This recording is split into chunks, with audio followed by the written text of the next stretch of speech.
Contrariamente, deputado Arlindo Quinalha. Senhor presidente, senhores e senhoras parlamentares, eu queria registrar em primeiro lugar, mas as exceções confirmam a regra, é que nesse debate fez-se o seguinte discurso de maneira geral: nós queremos defender uma eleição limpa, com voto auditável e, portanto, é melhor para a sociedade brasileira. É um argumento que, para quem acredita, eu diria até razoável. Mas eu quero agora, depois de ter explicado na minha primeira intervenção o processo tecnicamente, eu quero registrar o seguinte: é dessa maneira que o presidente Bolsonaro incutiu na cabeça de milhões de pessoas que nós devemos, de fato, preservar a democracia brasileira? Não. Ele ameaça, chegando ao ponto, no dia de hoje, ter havido, em plena Praça dos Três Poderes, eu diria, um desfile de tanques, para, supostamente, entregar um convite ao presidente da República. O fato é que, segundo o noticiário de alguns órgãos de imprensa, até o alto comando do Exército se incomodou, a ponto de chamar uma reunião, exatamente porque perceberam que isso não é normal.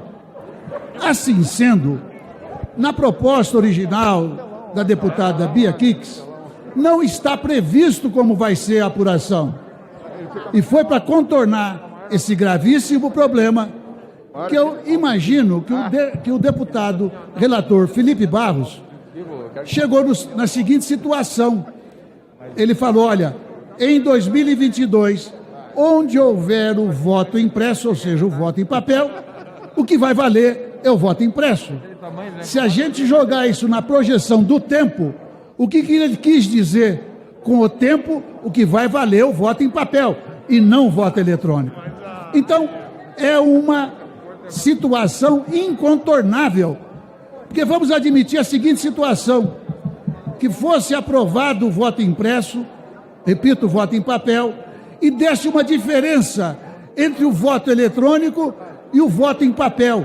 O que é que vai prevalecer pela proposta? Não tem definição.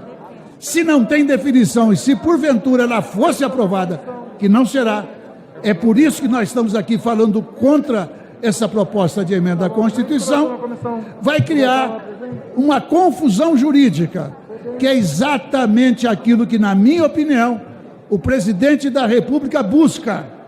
Ele busca a confusão porque ele deixa claro, ele não esconde, ele fala. Eu quero registrar que respeito todos os parlamentares, e enfatizar que durante a comissão não foi o argumento do Bolsonaro que prevaleceu, foi exatamente o debate de ideias. Mas dentro do debate de ideias, eu observei, vou repetir para explicar um pouco mais. Se duvidam do software para o voto eletrônico, como é que garantem que o mesmo software vai garantir a lisura do voto impresso? Não pode ser verdade. Agora, como é que funciona? As pessoas precisam entender, na hora que o software vai gerar o voto impresso, e se ele for viciado, toda vez que aparecer um determinado nome, pode anular o voto eletronicamente.